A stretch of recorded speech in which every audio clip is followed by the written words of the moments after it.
Okay. I want to say thanks to each and every one of you for being here today. It's going to be a great day.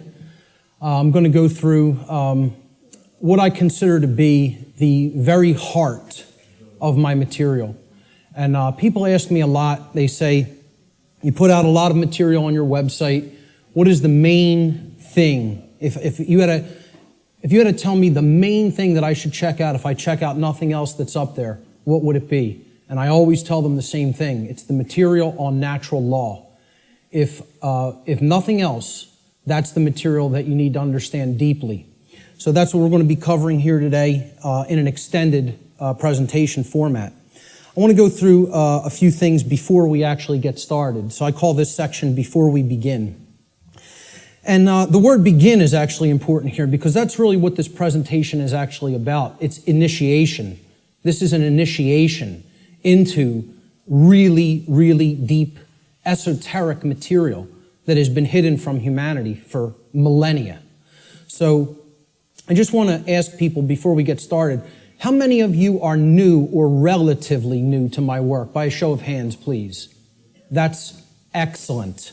This is great. That is great news. I am so glad to hear that. Okay? What I actually didn't want is to come here and talk to a bunch of people who are already totally familiar with my work and have already heard it. So this is great. Okay? How many of you here today feel that the human condition and life on earth for humanity right now is tolerable just the way that it is? By a show of hands. That's also pretty good, because if that was the case, I was going to say, there's nothing for you here today. There's the door. Okay? So that's good, that we're all hungry for change. One of the big complaints I hear about my work, when I check in on forums or something, or read some YouTube comments, many people will say, there's nothing new here. I've heard this before somewhere else. This person covers this. I've read this in this book. Well, ladies and gentlemen, I have news for you. There is nothing new here. I am not going to present anything new. I am not going to present anything that has not actually been in existence and will continue to be in existence. I'm not making up new material. I call myself, I would refer to myself, Art said it the other day, actually yesterday when we were having dinner. He said, I consider you an aggregator of material. And I love that term. I love that description of what I do. I am an aggregator. I bring things together into a tapestry and then help to explain it in simple and easy to understand terms so that people can readily absorb it, take it in, and then do something with that information. So you will not be seeing or hearing anything new here today. Okay? As the old saying goes in all of the old mystery traditions, there is nothing new under the sun. And what that phrase actually means, many people don't know what that phrase means. It means that the truth, it is singular and eternal. Truth has always been here among us, and it will always be here. It is our perception that must be aligned with it. So there's nothing new you're going to hear today. Okay? These are eternal truths that have always been here among us. Another aspect I want to cover before we get started is about my presentation style. This is another thing that I get a lot of complaints about, and it's something that I have no intention of changing. Okay? My presentation style has been described by some as extremely intense and at times even combative. This is a word many people will use to describe my presentation style. Some of you here today are very likely to be angered by some of the things you may hear me say during the duration of this seminar. And I say, so be it. That's okay. If you get angry, that's okay. The fact of the matter is that truth itself, by its very nature, is belligerent.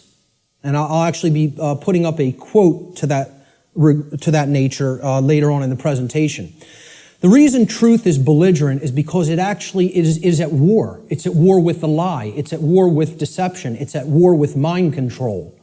So truth can be belligerent. Many people don't want to hear it when they first encounter it. So I tell people all the time, I don't do this. I don't present this information, okay, to be liked. I don't do this to make friends, okay? I'm not interested in making a whole bunch of new friends. If it happens, that's great, okay? But that's not the reason I do what I do. I don't do this to be popular. I don't do this to make money. It's not a popularity contest. Telling people many things that they don't want to hear is not going to make you popular, or it's not going to make you a whole lot of new friends, okay? So those aren't the reasons I do what I do. To be honest, and I tell people this, and sometimes they get upset by just hearing this, I don't even really want to do this, okay?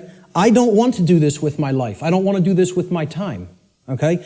As I already know, understand, and live the information I'm going to present.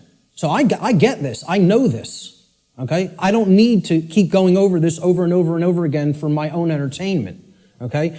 The reason that I actually do this is because I recognize that in a time of such overwhelming ignorance of this critical information, this information which is capable of saving humanity from its current condition, all right? The fact that I do already understand this information places me in a position of moral obligation and responsibility. That's why I do what I do. I'm in a position of moral obligation to speak this information to other people in an effort to help to get them to understand it and live it as well. And that is the reason I do this. Every person here today who wishes to take real world value, practical value from this seminar here today, I'm going to ask them to make a deliberate and conscious effort to do two things. The first is try to set aside, to the extent that you are capable of doing so, your perceptions of me as the presenter, okay? And this includes things like how you think I look, how you think I dress, the sound of my voice, my mannerisms, etc. Try to set those things aside to the extent that you're able to do it. And I know that's difficult for some. And I say this because paying attention to such trivialities will detract your own mental focus away from the information that is being presented today. And that's the worst thing that could happen, because it's the information that is important, not me. Try to ignore me and focus on the content, all right? The second thing I ask people to try to do is to be consciously aware of any of your own impulses that you may have here today, to immediately reject the information that is being presented in this seminar based solely upon your own initial emotional reaction, your initial emotional response to this information, okay? This is a logical fallacy, okay? You cannot think with the emotions. So if you hear something you don't like or that angers you, that's okay. Feel the emotion. But don't just immediately say, that can't be true. And don't believe me either. It's about checking it. It's about a process of truth discovery. It's about doing your own due diligence and actually researching this material, okay? But if you try to gauge the veracity, meaning the truthfulness of this information, solely based upon how it makes you feel when hearing it, you are committing a logical fallacy, okay? So I ask people to try as much as possible to suspend immediate reactions of disbelief, okay, and saying, no, I don't want to accept that, no, it can't be true, based on how something may make you feel that you hear today. That's very important to keep in mind. And lastly, this information, the entire seminar, is a tapestry, okay? It's like pieces of a huge jigsaw puzzle. All right? It is meant to be seen and taken as a whole in its entirety. Now, I know I'm asking a lot here too, because it's going to be a long day, okay?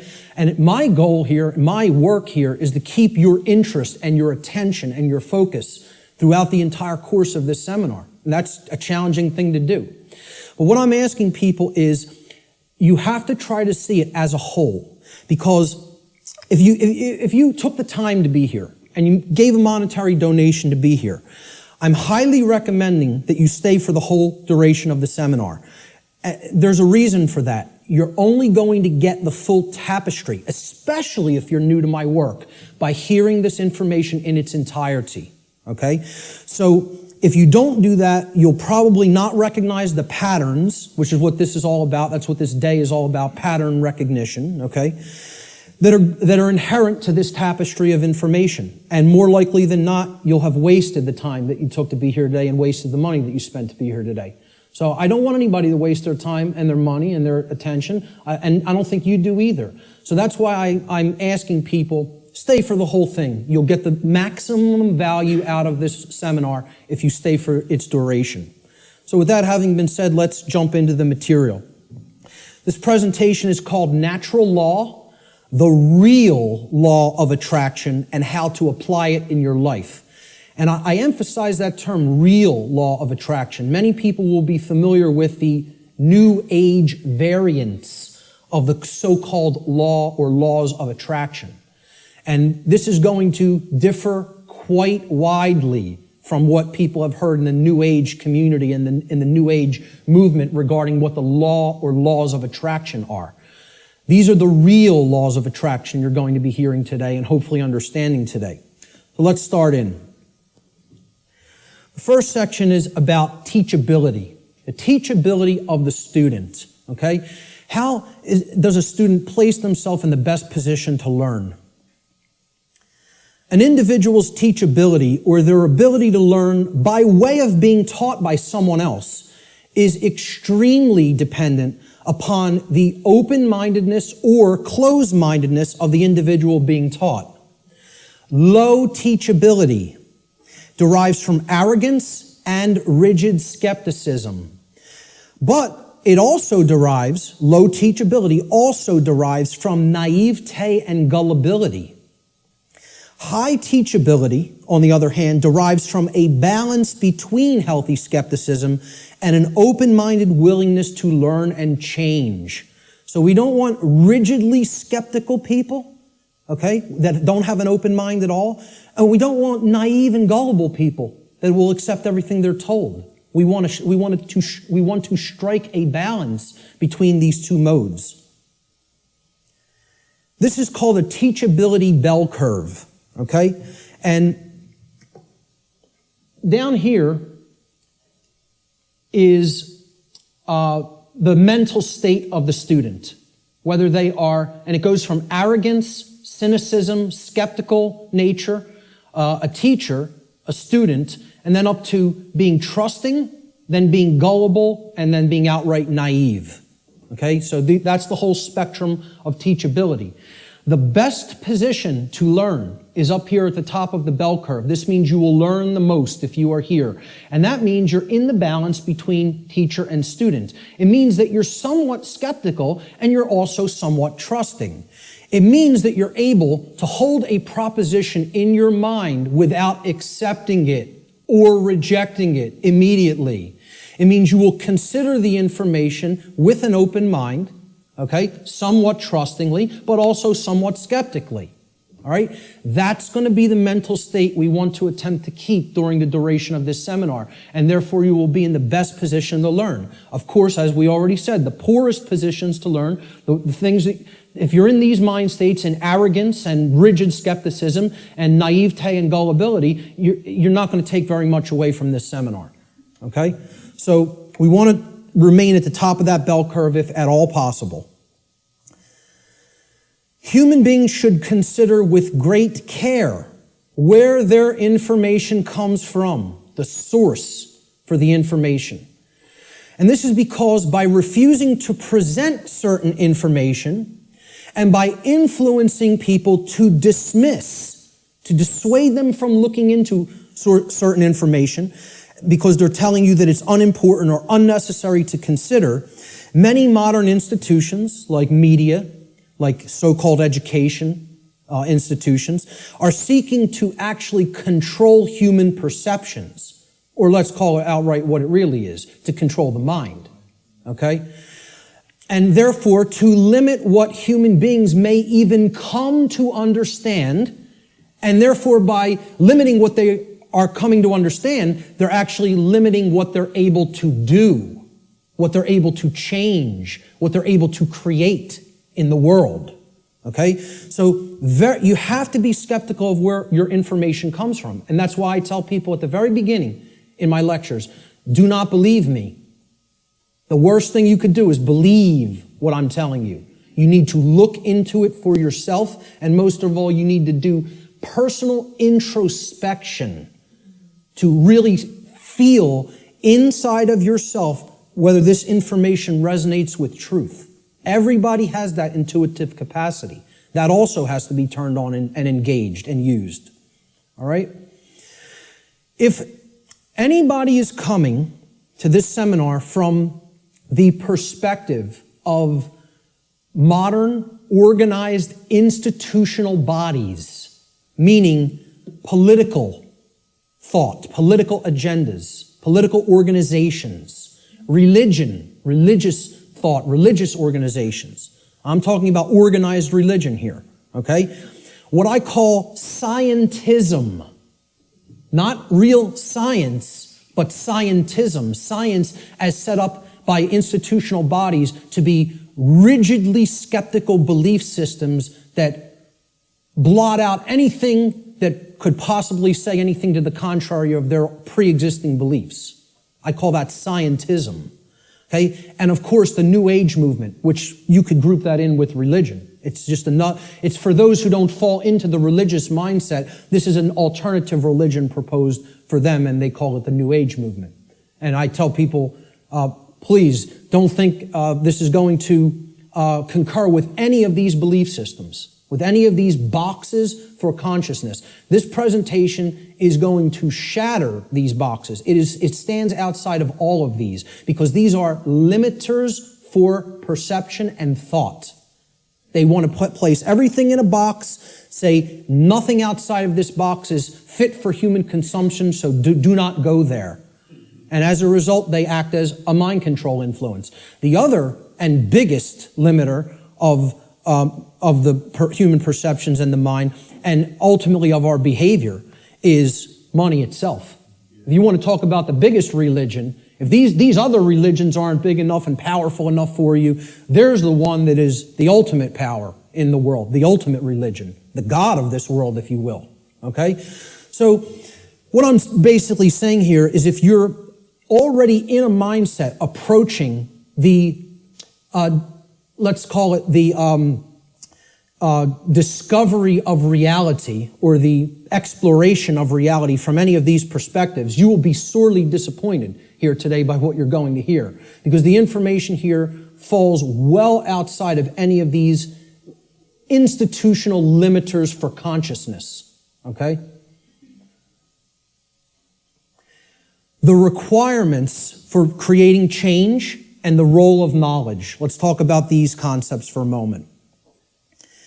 Human beings everywhere say that they want certain things in their life, and they say that they want certain things to be present for all humanity, okay? We say we want certain conditions to be present for ourselves and our species as a whole. And we say we want things such as happiness, health, peace, prosperity, freedom, etc. And all these things are great things to aspire to. And we say we want them. Most people will say and tell you we want these things, all right? However, I don't really feel that they're truly being honest with themselves, okay? They'll say they want them, but then when you tell them, well, those aren't automatic conditions. They don't just magically manifest, okay? There are requirements for obtaining these conditions, okay? And people wouldn't say they want these conditions if these conditions were already omnipresent, right? They're saying that they want something because they don't have it at all, or at least in fullness, right? So when you tell them there's requirements for obtaining them, many people will say, oh, well, I may not be willing to go there. I may not want to exert that much effort. And they believe that somehow they're going to magically get these things, right? Well, this is what the real laws of attraction are about. It's explaining conditions that you want don't just automatically manifest by thinking of them or just having a feeling about them. This is a New Age deception. There are requirements for obtaining the conditions that we say we want. Requirement exists in nature. It does exist. If you want something to be different than the way that it already is, than the default conditions, then requirement exists. If you're okay with things being the way that they are now, requirement doesn't exist. There are no requirements to creating change. You just accept the default conditions the way they are now and go on with your existence and accept it's going to be this way and possibly get worse. But if you want real change to happen, requirements exist. And this is what many New Age teachers will not tell you, or they'll outright deny that requirements exist for creating real change. Specific requirements exist in order for human beings to obtain the conditions that they say they want. If the requirements for obtaining those conditions are not met, those conditions do not just magically manifest by magical means automatically. That's not how it works, folks. And that bursts a lot of people's bubble right off the bat. This is a key concept to understand. So what are these requirements? We need to know certain things. Knowledge is required. Knowledge. Knowledge that will spur us to action. That's what's required. Okay?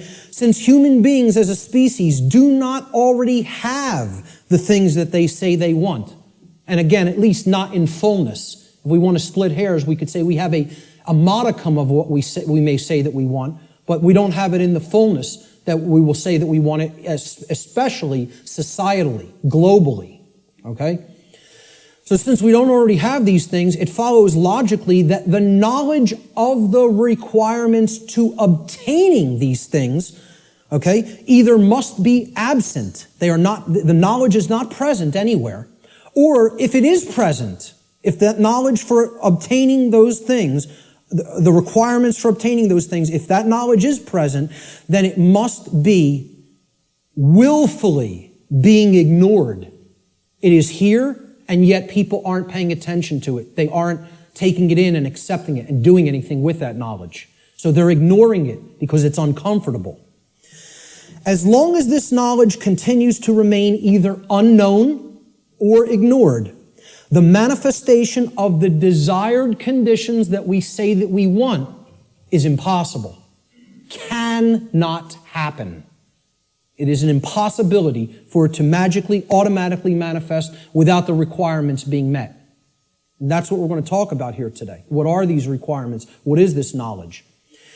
This knowledge is occulted, meaning hidden. Okay, now, how many people here came here today thinking that they were going to hear information about the occult by a show of hands?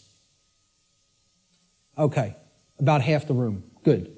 Okay, for the rest of the people, that may come as a shock. But what you have to understand right off the bat is that the word occult, it's simply derived from Latin, the Latin adjective occultus. Occultus in Latin means hidden, hidden from sight. And it's derived from the Latin noun oculus, which means eye. Okay? The word ocular in English means related to the eye or related to sight or vision. So what the occult is something, it is a body of knowledge that has been hidden away for a specific reason. And we're going to get into what that reason is. Okay, so from the term oculus or eye in Latin comes the verb occultare. Occultare means to hide, to conceal, or to keep secret. To keep hidden from the eye so that it cannot be seen. The information regarding natural law is occulted knowledge. It is knowledge that has been hidden from humanity. Okay, it's held by the few, which is represented here at the top of this pyramid. You can look at this as a pyramid representing knowledge or ignorance. At the top of the pyramid, you have knowledge. It's the higher you go in the pyramid, the more knowledge.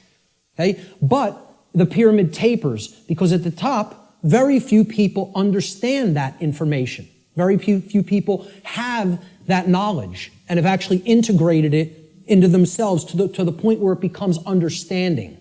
All right? Down here, you have no knowledge, the ignorant masses. Okay? And up here, you have the people who are in the know, right? Who have this knowledge about how natural law works and are actually using it for a certain reason. We're going to get to that next, what that is. So please, as you go through this seminar, please keep in mind, if I ever use the term occult, all I'm talking about here is hidden knowledge. That's what it means. Occulted knowledge is hidden. Now, why would anybody want to hide knowledge that is extremely important? Well, there's a very specific reason, all right? But before we even get to that, we have to talk about what is this occulted knowledge? What is the body of knowledge? What does it comprise? When I'm saying the occult, the knowledge of the occult, what do I mean by that? All right? Occult knowledge constitutes two things. There's two general bodies of occult knowledge. In the actual mystery traditions and in occult schools, they talk about these as arcana, A-R-C-A-N-A, arcana. The word arcana is also Latin. It means knowledge, okay? That's all it means. So there's two bodies of knowledge. There's one body of knowledge in the occult called lesser arcana, the lesser arcana or the minor arcana. This means the knowledge of the microcosm, the knowledge of the small things, okay? It doesn't mean it's less important. It means it's dealing with the individual units of consciousness, the human psyche, the psyche of the individual, okay? So the first major body of occult knowledge constitutes knowledge of human consciousness, how it works, how it operates, what our motivations are, things like that, okay? The second body of occult knowledge is called the greater arcana or the major arcana, all right? And again, this doesn't refer to that it's more important. It refers to it is the macrocosmic understanding, the understanding of the very large laws of nature that govern the macrocosm, okay? So universal laws are part of the greater arcana of occult knowledge. And what I call here today, under the umbrella, the term natural law, falls into that second category of greater knowledge, the greater arcana of occult knowledge, okay? And what these natural laws are unseen and universal spiritual laws. We could talk about the word natural here too. Natural is derived from Egyptian and other Middle Eastern tradition languages, okay? The word neter in Egyptian, which would have been spelled without vowels, if we transliterated it, it would be NTR in English. Neter means spirit in Egyptian, in ancient Egyptian. The suffix al, even in English today, but if you go back into Arabic languages and ancient Middle Eastern languages, al as a suffix actually means of or related to, or having come from, okay? So natural, if you put these root words together, neter and al, right? It means of or related to the realm of spirit, of or related to God, actually. The word neter also meant God, spirit or God, okay? So this is the spiritual domain, the laws that actually are operating in the unseen realm, okay? Now, they manifest in the physical realm. We're going to talk about that, okay? Because that's the operation that it trickles down from. It starts in the spiritual domain, and then it manifests in the physical domain, all right?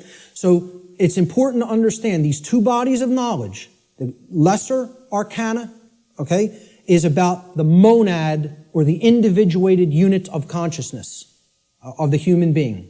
And then the greater knowledge is about the laws that govern the macrocosmic universe.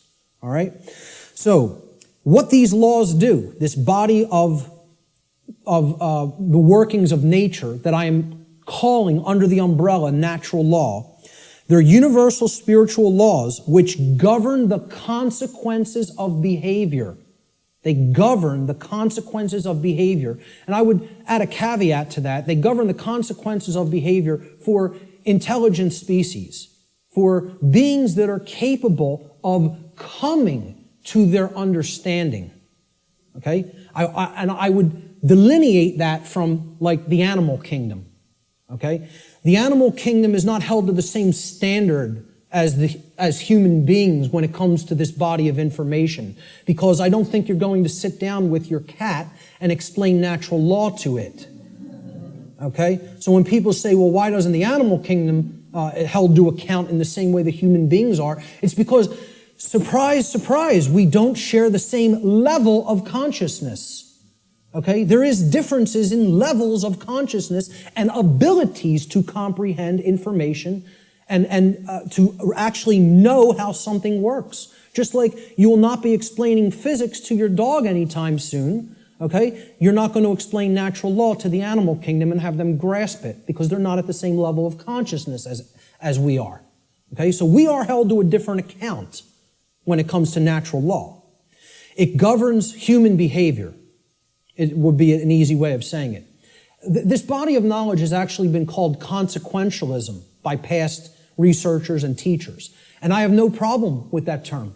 I've actually looked into consequentialism, and it's quite similar, okay, in its scope and what it teaches. It's been called karma, karmic law, in many Middle Eastern and Eastern traditions, okay? And I have no problem with that term for it either.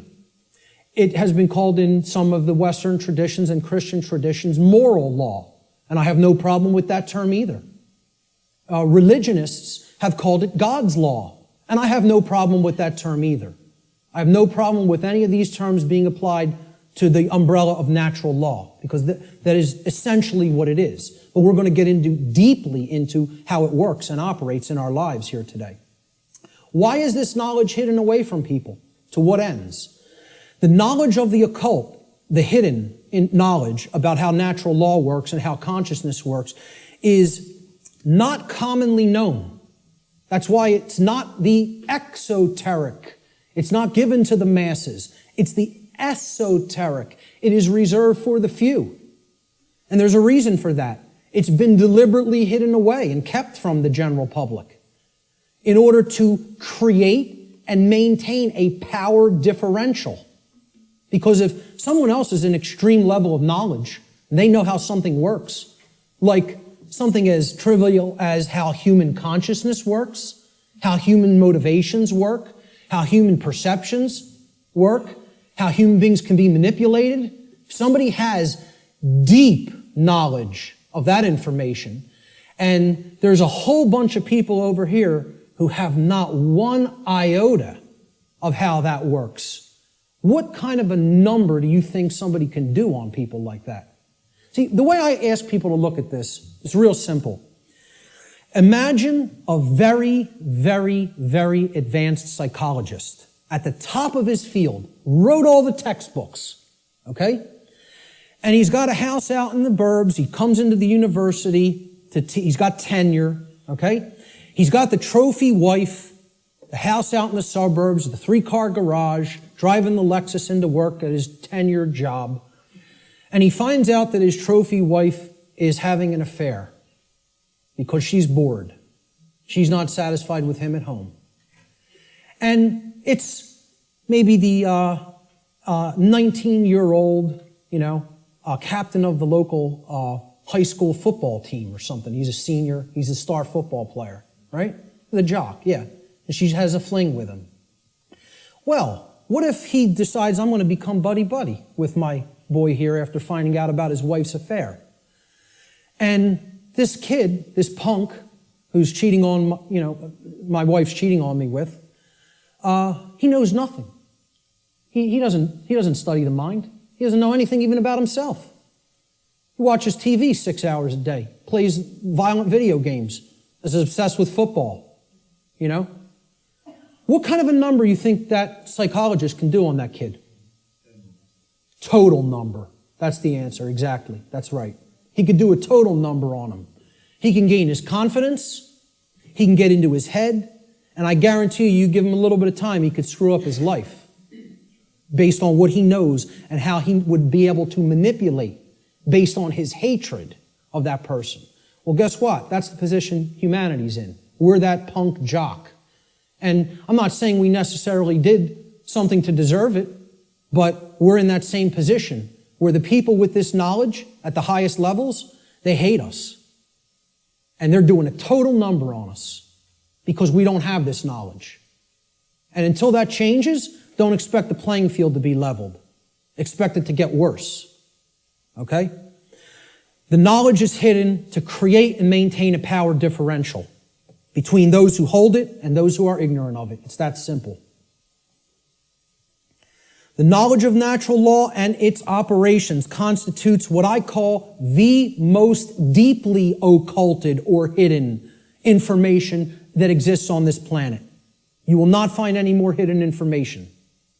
This is the thing that all the distractions are there for, to keep you from learning. The endless trivialities, the nonsense you hear on the news, all the video games, all of the nonsense television, the sports, it's all there to keep people from understanding this.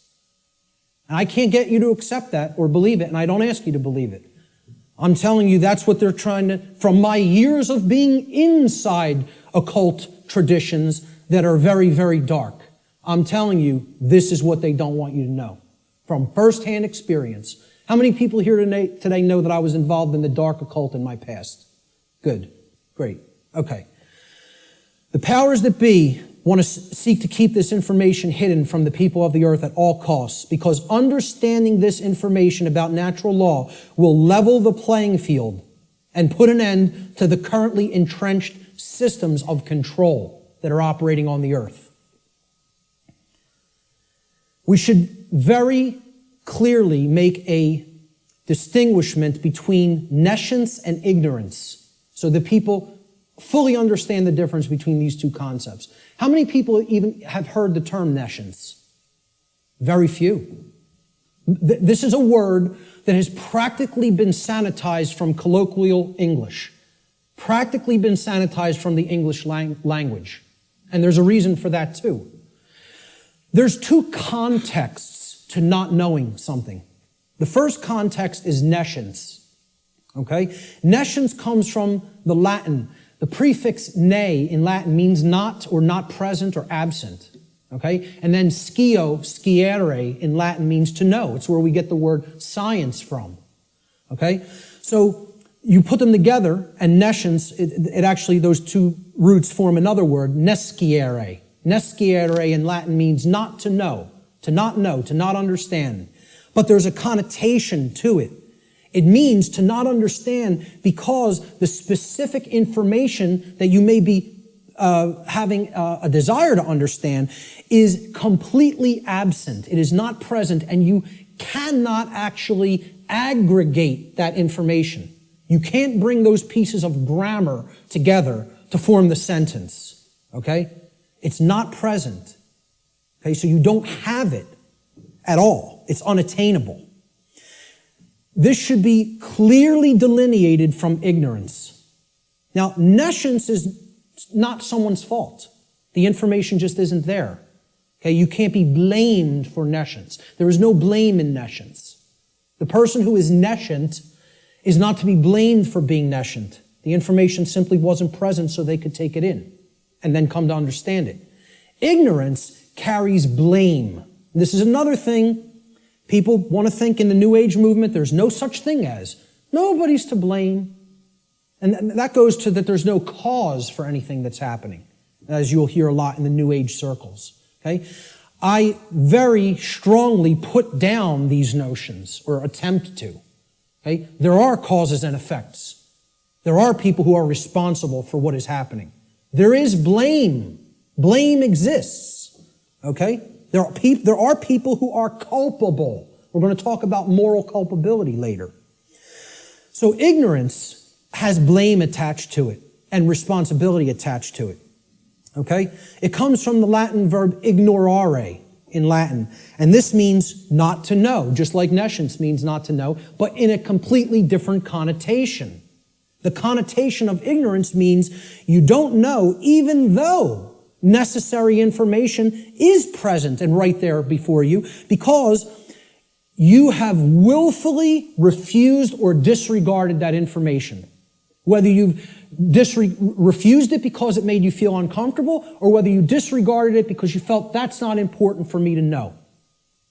I don't need to know that. Or you feel you already understand something that contradicts with what's, the new thing that you're hearing or seeing. Okay? So, when you willfully disregard something, okay? If I wanted to willfully disregard the gentleman sitting in the front row, he's present. I could just pretend he's not here and ignore him. That's what ignoring is. This is why I try to say to people, the impact of the word is almost lost to us, of the word ignorance, because of the way it's pronounced. I tell people, start pronouncing it ignorance. Ignorance. Then people will hear the word ignore in it, and the connotation becomes clear. It means you're ignoring it. Ignorance. Okay? That's how I like to say it now. Because the connotation is clear that way. The information is there, the truth is there, and somebody wants to ignore it completely. Now, that is inexcusable, and there is blame that is attached with that. So what I ask people all the time is, do we have a nescient society, or do we have an ignorant one? Do we have an ignorant one? Is our society ensconced in nescience, or is it ensconced in ignorance? I would argue absolutely that we are ensconced in ignorance in society, not nescience. I think we are drowning in information. I think we are drowning in the truth that is all around us. But people are ignoring it, largely. Not everyone. There's many people who are very hungry for it and taking it in as fast as they can, you know? But I think the majority of human beings are in the state of ignorance, even though the truth is present all around us. And that constitutes what Art talked about earlier, this consensus trance, which people in the so-called truth community or truth movement have likened to sleep. They say that they are asleep. I liken it to hypnosis. If you look at the origins of the word hypnosis, right, it means suppressed knowledge. It comes from Greek. Hypo means under, as in hypodermic, under the skin. And gnosis means knowledge, the suppression of knowledge. Hypo means suppression also, under and suppression. So hypnosis is the suppression of knowledge. And that's the state that these people are in. And it's done by themselves. It's not, see, we have to stop looking at this as a victim relationship. This is a willful choice. In a time of overwhelming information available at people's fingertips, the truth being ignored is not an option. It's a willful decision that people are making. And it's a decision that they should be held accountable to because of what is going on, that they are ignoring, what they are allowing to go on in their name and not saying a thing about it. Content to let evil run amok. All right? And then people will wonder, why are we losing freedom? Why is freedom on the wane? Why is totalitarianism and tyranny rising up? Why do we see so much control and obsession with control in our society? You know, they'll see that. Many of them will see the rising police state. They'll see the injustices in our society. They'll see the restrictions on our inherent natural liberty. Okay? But here's the thing, many of them will not make the transition to grasping. You know? They'll say, yeah, this is what's happening to the earth. It's being turned into a huge prison everywhere. And at the most rapid pace right here in America. Okay? And they'll see this lock going onto the cage. But the question that they never get to, they don't even get to the question, let alone the answer, is why? They'll talk about the symptoms. They'll describe the prison. They'll describe every corner of the cage accurately in many cases. They can tell you exactly how it's working. They can tell you all the different aspects of the control system. But they can't tell you why it's actually going into place. Why is that happening? Well, that's what this presentation answers. Why are we losing freedom? And it gets to the actual heart of that answer. So what this presentation constitutes is a master key that unlocks all the locks to all the doors on all the cages in the prison, if it is accepted.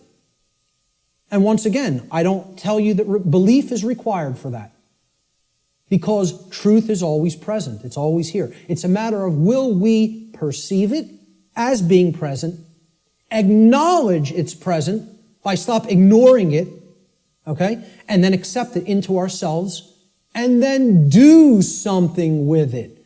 Understanding is not the end. Taking in the knowledge and understanding it is the beginning. Action is required. See, knowledge is required, understanding is required, but then action is finally required. Above all, if change is to be created. And that's how the laws of attraction really work. So, will people as a whole, as a society, accept that master key? I can't answer that question. All I could do is try to place it into their hands. After I have taken that key and unlocked my personal prison, my personal cages, and freed my mind, all I can do is try to help people to see, here's how this key works. Here it is. Here's the information that constitutes that key. And here's how you put it to work in your life. That's all I can do. Can't make anybody take it. Let's look at what problem solving entails, because that's really critical to understand if we're going to get past this stage and where we're at in our stifled evolutionary development as a species. There's a few main steps to solving problems, any problem. Doesn't matter what the nature of the problem is. The first is you have to recognize that the problem exists. Recognize that there is a problem to begin with. And I think by asking the question, is everybody content with the way things are, and nobody raised their hand, I think that's great, because it at least acknowledges to me the people here today recognize we have a problem. And that's healthy, that's good. Okay? Many people out there don't believe we have a problem. You know, they like this place. They like the world the way that it is. You know, which is unfathomable to me, because to me it's a living hell. And that's not because of how my own personal life is going. I'm very content with my own personal life. I have no self-inflicted suffering in my personal life. I don't create problems for myself. My life goes on very well according to how I live it without hurting anybody else. The problem is other people. And that's another thing the New Agers won't acknowledge, and they'll flip out if you say that there's a problem with someone else. There are problems with other people, okay? And people will say people in glass houses shouldn't throw stones. My glass house has been taken down long since, long time ago, because I went through all that personal introspective work.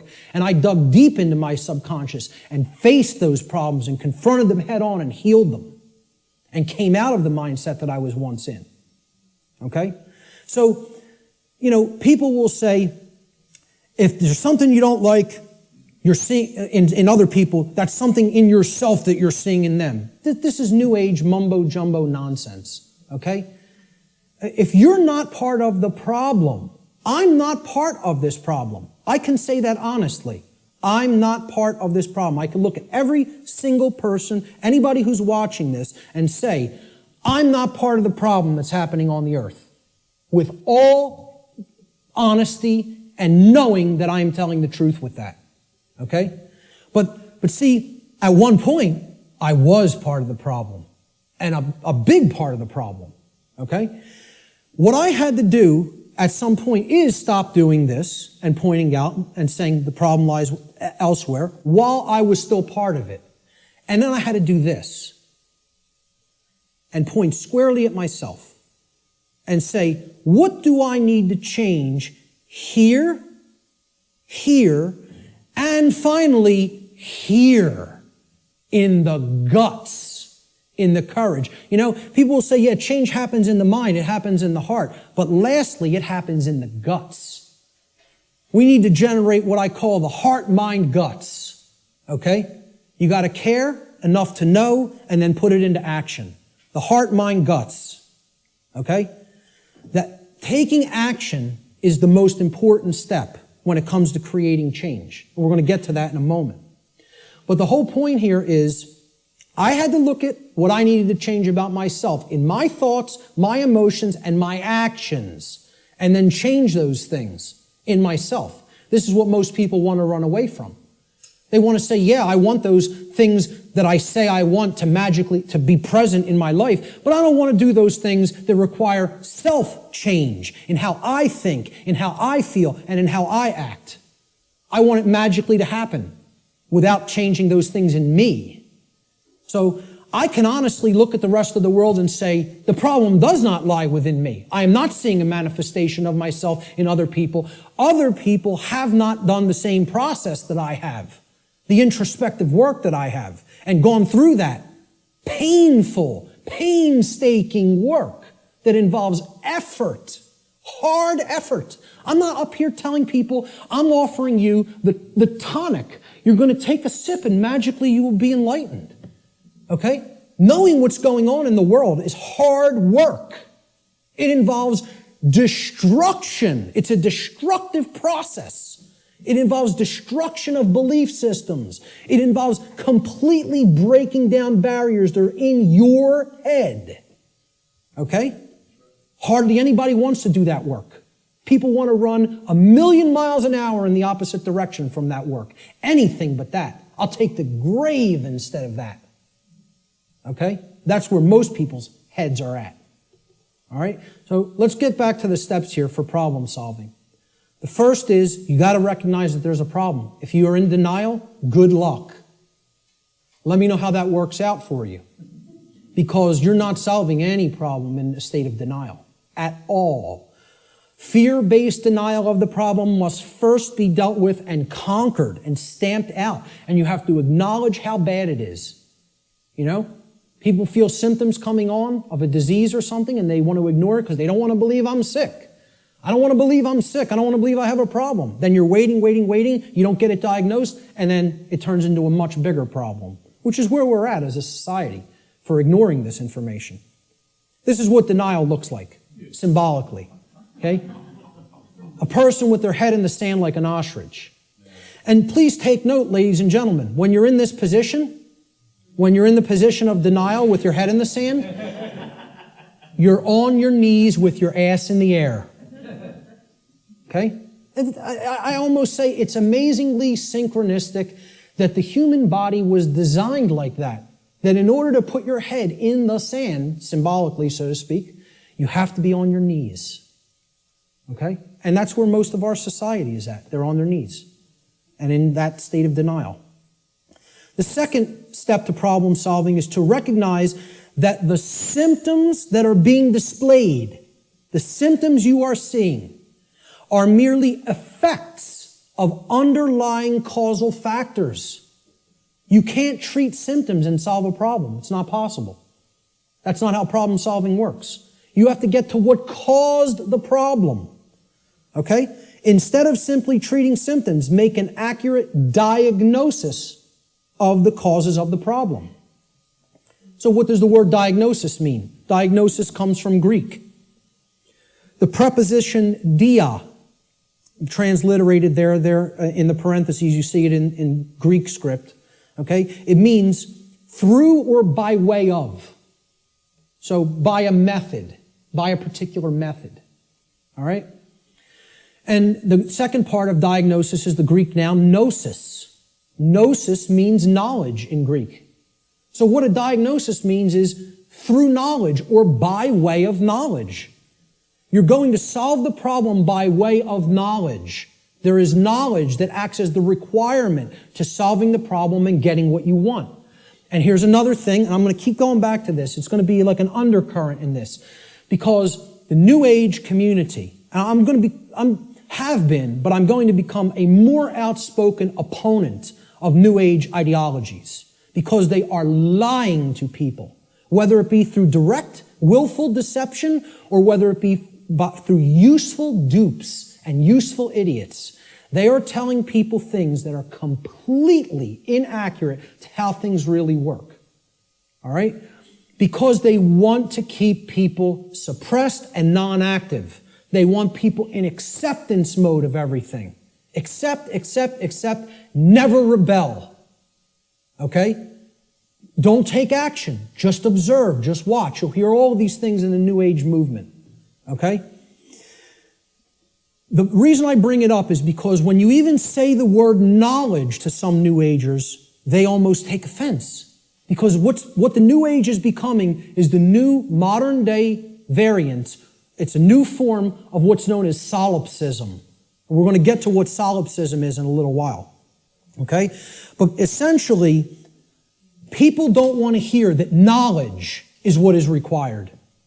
Because the attainment of real knowledge, not pseudo-knowledge, real knowledge, requires work. It requires effort. It requires reading. It requires listening. It requires watching. And you know what most of all it requires that people don't want to give up? Who can tell me? Time. Thank you, sir. It requires time. There's one of the currencies people don't spend, on many things that they don't feel they can get immediate gratification from, which is why immediate gratification is so stressed in our society by the control system. That's what keeps people in their ignorance. So a diagnosis means if you're going to get well, you got to have the knowledge of the underlying causal factors that led to the creation of the symptoms. You're not going to treat the symptoms and get well. You got to have the knowledge to get to the causal factors, to find out what cause put this into effect. And we're going to talk a lot about cause and effect. The third step to problem solving is, through the knowledge that you've acquired now, via making an accurate diagnosis of the problem of the causal factors, right? You're going to then put that knowledge into action. Understanding what created the problem is like step 2, right? Stop being in denial, understand what caused the problem, act on the knowledge you now have to solve the problem, to make it right, okay? So action is required. We make the diagnosis, then we have to take the required action necessary to rectify or to set right, which is what the word rectify means, the causal factors that led to the manifestation of the problem. Let's talk a little bit about the concept of what truth is, how I refer to truth in all of my work. Because people have a real deeply mystified concept of what truth is or what it means. They'll get into all these really deep abstract discussions of the mind of God and, trying to get into quantum theory and everything. This is mystification of the concept of the truth. And we have to demystify it. We have to bring it down to real simple, easy to understand language that anybody can comprehend. And then really completely delineate that from perception of any given thing. Because the two are not the same. When people say perception is reality, nothing could be farther from reality than that statement. Perception is not reality. Okay? It is just what it says, perception, seeing through, perceive, to see through something, like a lens or a filter. Okay? I perceive things differently without these glasses. That's one perception. When I put them on, I perceive things quite differently and more clearly. Okay? Well, that's how human perception works, like a lens. It's a filter. Okay? But what's there is the same thing. What's there is the same thing. All that changes how I perceived it. All right? So let's look at this concept. Truth is objective. That means that it's not dependent upon the perceptions of human beings. No one wants to hear that. That is a direct assault, a direct frontal assault on the human ego. Because everybody wants to hear, my perceptions are important. And we want to also believe my perceptions are accurate. Okay? Now people will say, well, what makes you say your perception of this topic is going to be accurate? That's because I went through the process of having to admit over and over and over and over and over again, endlessly, how wrong I was about my former perceptions. I went through that destructive process of breaking down my former belief systems, of breaking down my former emotional patterns, of most of all, changing my behavior. That's the thing that's the most destructive because we get attached to our behaviors and patterns. So asking people to change, I recognize it's not easy. It took me like probably about 8 years of my life to do it. Most people don't want to spend a minute on creating personal change, let alone 8 years. And, you know, when I look at myself, in all honesty, again, none of this is to sound egoic or to toot my own horn, but I look at it like I was a mild case of ego entrapment, a mild case compared to where I see other people at. I feel like I was the, very brittle stone that just needed to be hit with a chisel a few times and it broke into powder. You know, other people are hardened granite or diamond. You know, to break them down is going to take enormous effort and work. And most of them don't even want to do it. They're so calcified, you know. They've been so compressed into that hardened state that they don't even want to start. So I realize telling people your perceptions are not what really matters, you know. That truth isn't based upon how you perceive things, that it's independent from your perceptions. Most people don't want to hear that. They don't want to hear that. Human beings' perceptions are capable of wavering. They can waver slightly from the truth, and they can waver wildly from the truth. All right? What truth is that which does not waver. It doesn't move. It's that which is. It doesn't matter what anybody thinks about it. It doesn't matter whether anybody believes it. It doesn't matter whether anybody knows it. It doesn't matter whether anybody sees it. It doesn't matter whether anybody wants to see it. It's there. It's always been there. It's always going to be there. Nothing anybody does can change what has happened. Can anybody change what has already occurred in what we call, in the thinking of linear time, the past? Not one person here is capable of doing that. Let me tell you something. Not one being in the entire manifested universe is capable of doing that. Because that which has already occurred is set in the record of the universe. Nothing can change the past. Ever. Great movie on this. Watch the new movie, The Time Machine. Not the original 50s version or 60s version. The new one. I think it came out in late 90s or early 2000s. Okay? This movie got crushed in reviews. Crushed. Whenever reviewers crush a movie and give it the worst ratings, go see that film. Because I guarantee you there's very important allegorical concepts that you need to understand embedded in that film, and that's why the reviewers crush it, because they don't want you getting any ideas, you know? This movie got crushed in the theaters, and I'm telling you, it's one of the best films to understand the concept of the absolute impossibility of changing the past. The past cannot be altered. You know what can be altered? The future. That's what that movie's about. And you know where the alteration of the future begins? In the present moment. That's exactly right. That's the only place it begins. Okay? So what truth is, the demystified concept of truth, is it's simply that which already exists. It's that which has happened in the past and is happening in the present moment. The truth does not exist in the future. When we get to those future moments and it's the present, truth will be existent then, but not until, okay? So there is no such thing as truth in the future. Truth is that which has occurred in the past and that which is occurring in the present. It is simply that which is and that which has been. Please recognize when I use the word truth, that is all I'm talking about. I'm not talking about the mind of God. I'm not talking about the entire reason for the existence of the universe. I'm talking about the events that have taken place in the past and are taking place in the present. That's all. And guess what? That's all the truth is. It doesn't need to be any more complicated than that. Okay? You want to make it more complicated than that, call it something other than truth so as not to confuse people to what truth really is. Truth versus human perception. Okay? Now, I want to ask people to imagine, see these white lines? Imagine these white lines that do not waver as truth. And imagine that the perception that is set against the truth, we're going to take three different individuals. This is individual A, this is individual B, this is individual C. Okay? Their ability to perceive what has occurred and what is occurring is what I would refer to as consciousness. Okay?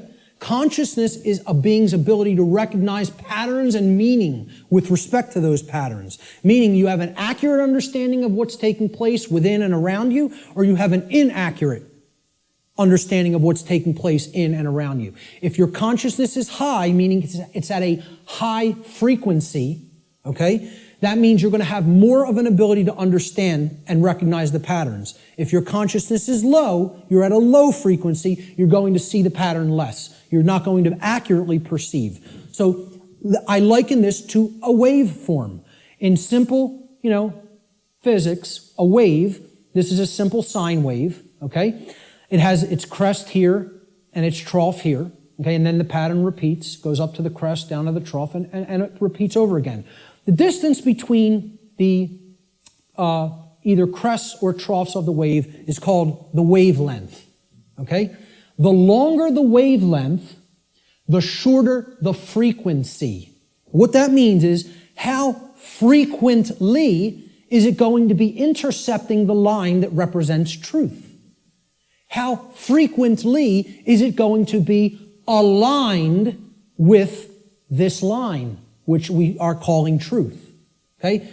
Now, can everybody just, with that explanation, understand this simple model and what I'm talking about here? Is that clear? Okay, because it's important. Because this is a low frequency vibration.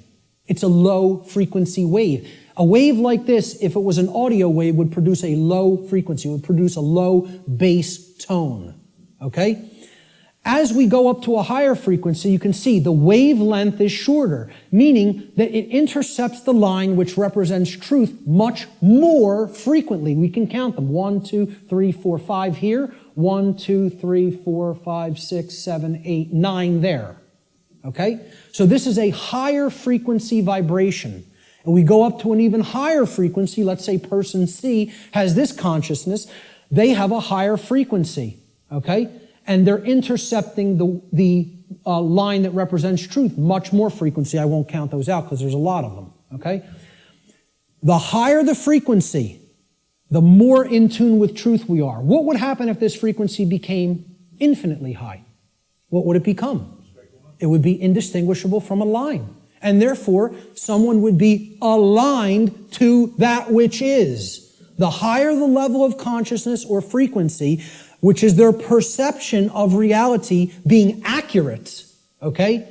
Not wavering as much from the truth, because it's hitting it in more places. We would basically, this wave would turn into a line at some point, the higher the frequency went. Think about this in sound, right? You hear a low bass tone, it's like, then it goes up, and it would go eventually outside the range of human hearing, because the frequency went so high. Same concept here. The higher the frequency, the higher the perception of reality, the quality of the perception is going to be. Okay? The concept to keep in mind here is perception is not reality. It's the filter we see reality through. What the human being's work is to do is to align their perception to the reality which exists, which is truth. We need to set aside what we want the truth to be and look at what it is. What it is altogether different than what we want it to be. But until we recognize what it is, we're not even in a position to make an accurate diagnosis of what's going on and therefore create what we want it to be.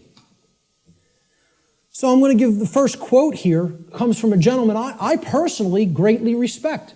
How many people are familiar with Travis Walton, by a show of hands? Hardly anybody in the room. Wow, 2 people. Amazing. And I know Barb is in the back because we've met him personally. I spoke with this gentleman at a conference last year in 2012. And I just want to say, I just think he's a totally genuine individual. I don't care what anybody thinks of me saying that, okay? I believe him. Do I know factually that what he claims happened to him did? No, I do not. But I believe what he is saying for a reason. when I am around somebody, especially for any length of time, I think my intuition is good that I can get a feel for their heart. Okay? And when he's telling you stuff, it's very consistent. And in his book, he asks people, you need to listen to my whole story, suspend your disbelief for a minute, and then do your research and then make a judgment call. Do you want to believe me? Do you think I'm telling you the truth? Do you think I'm lying to you? And then make up your own mind. Okay? And who Travis Walton is, he claims that he was an abductee, that he was taken on board an extraterrestrial craft at a point in his life. He disappeared for days. They were out looking for him, and his best friends were accused of murdering him. And he shows up 5 days later in like deplorable conditions, out on a country road someplace. But anyway, again, I spoke with him back in 2012. I just bumped into him again. We were just at a conference. I'm bringing this up for a reason. We were just at a conference in Philadelphia where he spoke. And this quote, I feel I would start, if I was going to quote somebody, I was going to make this like the first quote in the presentation today. Travis Walton says in his book, which is called Fire in the Sky, he said, I have come to realize that the biggest problem anywhere in the world, the biggest problem anywhere in the world is that people's perceptions of reality are compulsively filtered through the screening mesh of what they want and do not want to be true. Now, when I read that in his book, I got chills up and down my spine. Because I said, this meshes exactly with what I'm talking about in my section, in my presentation called Truth versus Perception. And he's encapsulating it in a sentence perfectly. All right? We want things to be true. That doesn't make it so. That's not what makes truth the way that it is. What makes truth is the way that it is what behaviors were taken and what is the actual effect in the manifested world. That's how things are. Okay? It doesn't matter how we want them to be. They may be a completely different way right now than we want them to be. And I would say for the people in this room, they are a completely different way than we want them to be. But most people in the world think, they kind of believe that they're the arbiter of truth. And that's a bad place to be in. That's a very, very low level of consciousness. To think that if I don't believe that it's this way, it's not this way. Many people are trapped in that state of mind. Okay? Now, the reason I even bring this up and included Travis's quote here is at this conference that we were just at a couple of weeks ago. Okay? I didn't speak at it. I tabled at it. A woman came up to my table and she picked up my New Age Bullshit DVD, which is available here today in the back. And she said, "What's this about?"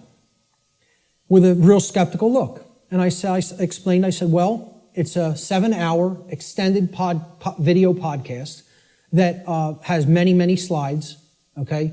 I gave a shortened version of it at the Free Your Mind conference in Philadelphia. And this is the extended version that goes deeply into the deception of the New Age movement and how it is a religion that is designed to suppress the masculine side of the personality, which is the side that actually takes action and creates change. Okay? And that's, of course, pushed by the sacred feminine, which is care and creativity, and compassion. Right? Both need to be present. We're going to talk about that here today. But I said this is about the suppression of that masculine energy. And that's what the New Age movement is about. The suppression of the masculine. Right? So I said what the New Age religion wants to teach people is just accept everything the way it is, no matter how unjust it is, no matter how deplorable the conditions are, no matter how much evil is taking place in our midst. Accept it. That's the New Age religion. And here's what she said. That's exactly how I am. I just accept everything. I don't make any judgments on anything that occurs, no matter what it is, no matter how it's perceived. You want to perceive it as evil? That's your judgment. I said, yes, it is my judgment. You know why? Because it's evil. It really is. There is such a thing. I said, and you're content to let evil run amok and take this whole world because you don't want to act. Because what's really there is cowardice. That's what it really is. Okay? And she didn't want to hear that. She said, I prefer not to see it that way. Now, align this with the quote. I prefer not to see it that way. Okay? And I hope by some miracle she happens to see this presentation at some point. Okay? And, you know, in hindsight, I didn't say this to her on the spot, but I thought about it for a little bit the next day. And what I should have really said is, no, you prefer not to see, period. That's the truth. Okay? So I prefer not to see it that way means, no, I want to ignore reality. I want to believe what I want to be true is the way that it already is. And this is what the New Age hoax is peddling to people. Okay? So, great quote that I thought accurately sums it all up. See, this woman also told me that she is a follower, quote unquote, of the New Age ideology that is referred to as the Course in Miracles. How many people have even heard of this? A lot of people, okay? You know what that is? It's called solipsism, wrapped in a nice, neat new package. Solipsism. How many people are familiar with the ideology called solipsism? Good. More than I would have thought. Most people have never heard of this, okay? Solipsism is a completely egoic and destructive ideology that has absolutely no bearing or resemblance to truth in any way. And the people who are solipsists are mentally ill. I'm not even going to provide any evidence of that. I'm telling you, you need to research this religion and sickness for yourself. It's a mental illness. A solipsist is a mentally ill person who should probably be somehow removed, segregated from society, and institutionalized until they are made well, because they are a destructive influence on society. This is what I focused on podcast number 1 of my podcast series and radio shows. I went into the ideology of what solipsism is and how destructive it is and how it's a religion. Okay? What this is, well, first of all, let's look at the word. And you'll notice I'll be breaking down words all day long. Because if you don't understand where words came from, you don't really understand what they really were intended to mean. Regardless of whatever connotation they may have taken on in the modern world, the intended meaning of the word, the original meaning, is derived from its etymological derivation. You need to go into the ancient languages, Latin and Greek roots and other languages, Germanic, Arabic, etc., and you need to break down the words from their etymological origins. Then you will understand their real meaning. And I'm telling you, you do this, and the top of your head will blow off by what you will find, by what words we speak on a daily basis actually mean, and we have no idea what they mean. Okay? So the word solipsism comes from the Latin adjective solus, which means alone or one. And then the Latin pronoun ipse, which means self, myself, etc. Okay? The ideology of solipsism is that nothing exists outside of me. I'm the only being that exists in creation. Or essentially, it's another way of saying I'm God. Okay? That my perception is the only real perception and no one else is here. Now imagine that. Now, what I'm essentially telling the audience here today is your perceptions are not the truth. You have to work to align your perceptions with the truth. That's damaging enough to the human ego, okay? If I just said, none of you exist, I'm only perceiving your existence, I'm the only one who exists, imagine how egoic that statement is, and actually how demoralizing it is to other people. You're even telling them, I don't even consider that you exist. That's what a solipsist is. They believe the universe is a big illusion created somehow for their amusement. And that there's no objective reality that you don't exist, you don't exist, you don't exist, you don't exist. I'm the only one who exists. And that's not mental illness. We don't diagnose that as mental illness. Okay? I don't care if you want to accept the notion everything is one. I personally accept that notion. I do accept that we are all one. That doesn't mean you're not existent in the physical domain right now as I'm talking to you. Of course we all exist here. We are in the physical domain, okay? The whole point is these people want to believe the entire physical domain is such an illusion that nothing that takes place in it matters or has any significance and should just be watched and nothing should be done to change it. And let me explain what this is, folks. When I was a Satanist, okay, and I was working inside the Church of Satan and other dark occult organizations, they have a set of sins, believe it or not. They don't look at them as sins in the same way that, religionists look at sin. But they have the things that, these are behaviors and thought patterns that should not be engaged in by the dark occultist themselves, by the magician, if you will. You are not to engage in these behaviors, but we are to peddle them to other people. We are to get them to engage in these behaviors. Okay? You know what the first one is? No, it's not. That's the second or third. I think it's the third, if I'm not mistaken. I don't have the list handy. But the first one is stupidity. That's the first satanic sin. Okay? For the dark occultist. But they want other people in deep stupidity. They want other people in deep ignorance. The idea here is we will know it all. We will know the truth so that we can control others and keep them a dumbed down herd. Okay? There's a bunch of other ones, but I think the second or third is solipsism. Solipsism is one of the biggest sin for Satanists and dark Luciferians and dark occultists. They don't want any of their membership believing in this mental illness nonsense. Okay? But they want to propagate it and peddle it. They want to do that. And they told me personally, higher ups in this network told me personally when I was working with them, wait until you see the New Age books that our membership, will be writing, or either writing ourselves or putting into the hands of useful dupes to write and put out there. We'll be giving them the idea, they'll write it for us, put it out there as their own idea.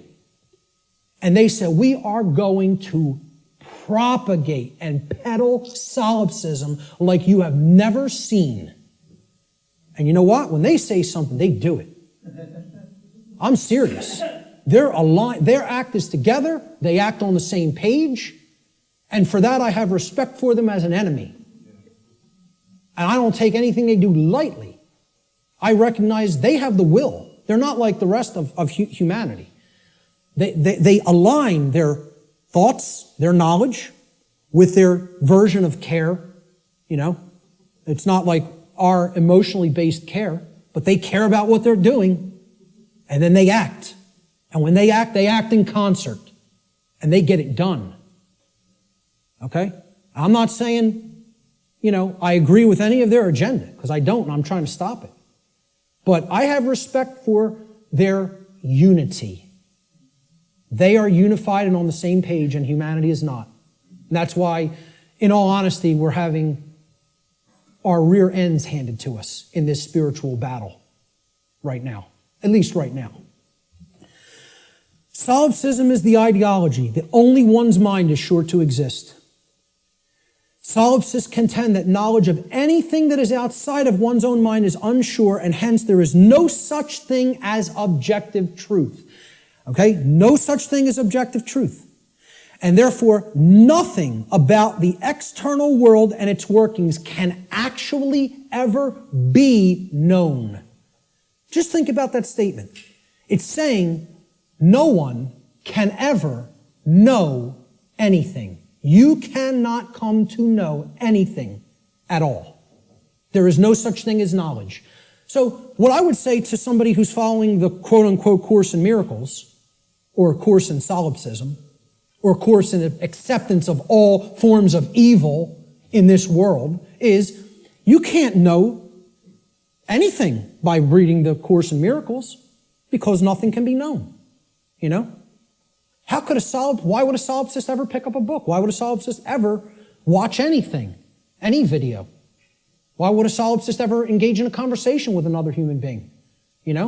Tell a solipsist you can't know that you're going to fall off that cliff, so why don't you go try to walk over it and see what happens? Because you can't be sure of anything. They won't do that, though, you know? The whole point here is this is a religion. This is a New Age religion. And I'm telling you who it's peddled by. It's peddled by the occultists who have the knowledge of how natural law works and are trying to put out whatever ideologies they can, destructive ideologies they can, to get people not to understand it. Or to even go so far as to believe that nothing can be understood. Why would you bother to look into natural law? Nothing can be known. It's unbelievable that anybody would be so gullible and naive to fall into this mindset. Let me just tell you what it really is. It's a person who has given up on life. They feel that it's so difficult to know anything and they don't want to do the work to come to that level of knowledge that they've just said, I don't believe it can be known. That makes me feel more comfortable in my ignorance and laziness. That's the truth about what solipsism is. Okay? And that's the truth about my friend I bumped into at the MUFON conference. And I'd say that to her face. Okay? So, we have to realize we're battling this force. This religion is on the rise. Solipsism is on the rise. More people are becoming solipsists or solipsistic in their beliefs, in their thought processes. Let's look at some basic definitions and working definitions. Now, first thing we're going to define is definition.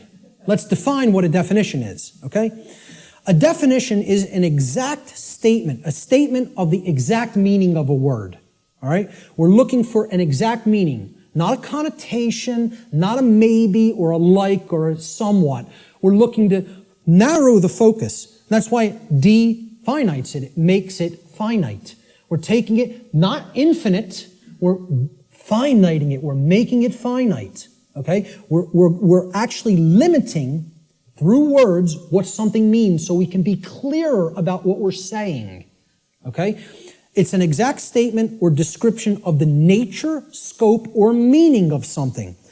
Another way we could look at a definition when we're talking about visual or audio definition is it's the degree of distinctness or clarity of an object, image, or sound, okay? So why do people buy HD TV sets? They want higher definition. They want a higher clarity of the picture, okay? If you have high definition audio, for audio files, they won't accept anything but high definition audio because in comparison to low def audio, the clarity of the sound is very good. It's much better, okay? So that's what definition is. It is all related to clarity. When we use it in conjunction with words, it means the clarity of the meaning is amplified, okay? And when it's with a picture, the clarity of our vision, of the ability to see what the picture is, the information in the picture is amplified. And same thing with sound. The more accurate the definitions that we have for words or concepts, the better our clarity of meaning and therefore our understanding of those concepts, words or concepts will be. So definition simply means clarity of meaning when we're applying it to words and concepts. So therefore, let's define natural law. So this is what we're going to be talking about for the rest of the day. We have to define it. The simple definition of natural is inherent, having a basis in nature, reality, and truth, not made or caused by humankind. So if it's natural, it wasn't made by man. Mankind didn't make it. Okay? And again, the origin of the word, neter in Egyptian, means spirit, and all means of or related to. So of or related to spirit. It is all of nature, the spiritual domain. See, this is the other part. People believe that the spiritual domain is separate from the physical domain. This is a huge thread and a huge central focus in all of my work. If you think the spiritual domain is not where you are at now because you're in the physical domain, you're mistaken. If you think that the spiritual domain is someplace other than the physical domain, you're also mistaken. If you place emphasis on one above the other, and say, well, this one takes precedence and this one's not important. Either way you do it, whether you say the spiritual is more important and the world of matter should not be given any significance, it's imbalance and it's not true. Okay? Or if you say, hey, like scientism does in many, left brain scientism, the material world is all that there is. This is just a dead mechanized clockwork called the universe, and it happened by accident for no reason. And there's no such thing as the spiritual domain. Both of these worldviews, and we're going to get to a breakdown of these worldviews, they're completely inaccurate, they're not based in truth, and most of all, they're based on brain imbalance.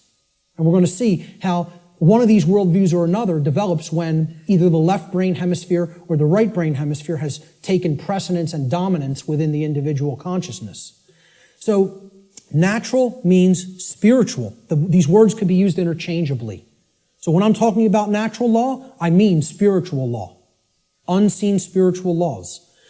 But overall, the dictionary definition of natural is it's inherent to nature and it's not made by man. The word law the definition is an existing condition which is both binding and immutable. So let's look at each one of these words. Existing. It means that it is present. It is present. Okay? It cannot be just ignored and expected that, well, that doesn't make it true and it's not going to have an effect. It's there. It's present. That's why it's a law, that it's in operation. That is in operation. It is binding. Binding means it has an effect. It means it doesn't matter whether you believe that it has an effect. It doesn't matter whether you understand that it has an effect. It doesn't care.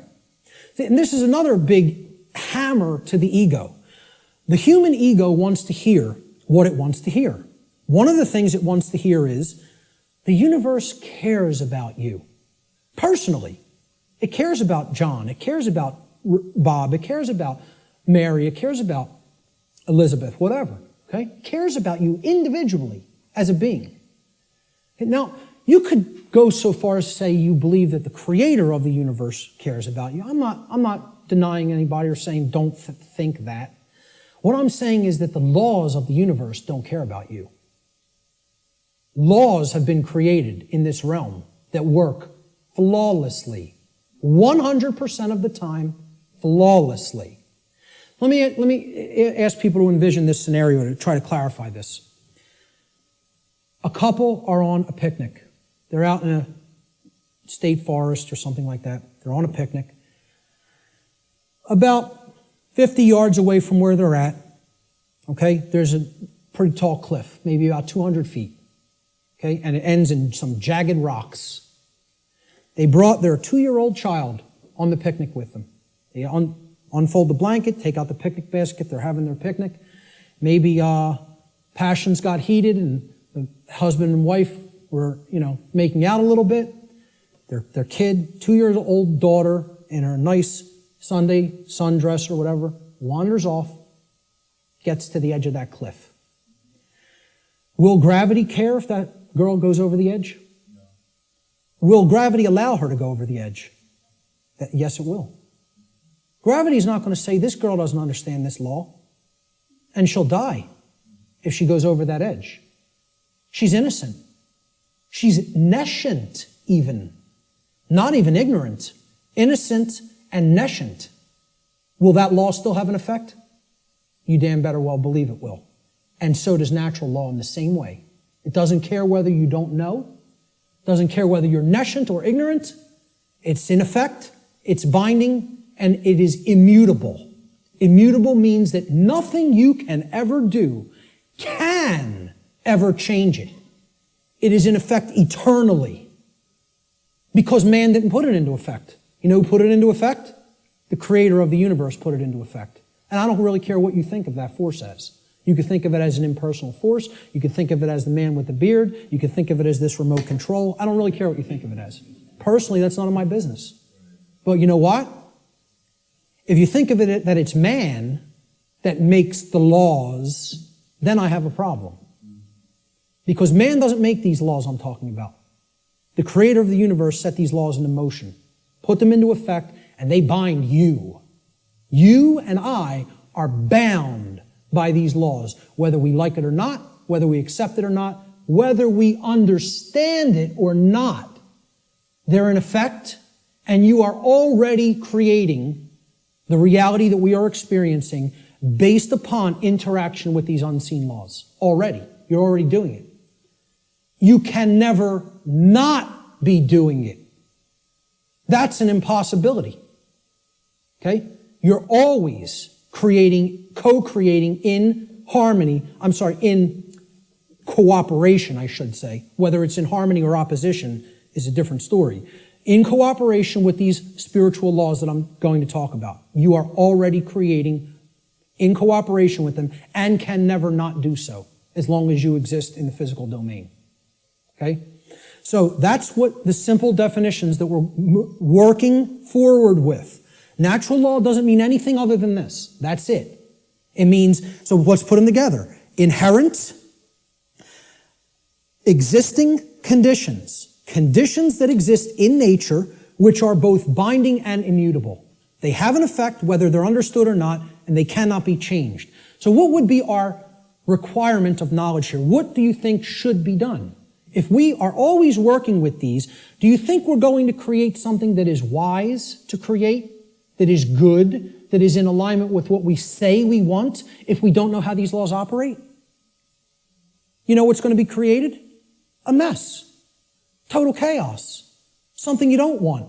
Something that leads to enormous suffering, which is where we're at. If, on the other hand, you have that knowledge of how these things work, then you align your behavior to them, you're going to create a whole new different ballgame. And then you're going to not have self-inflicted suffering. Okay? That's what this is all about. So let's give a working definition. This is what I call the soundbite, right? People say, well, tell me what natural law is, Mark. You have a few days?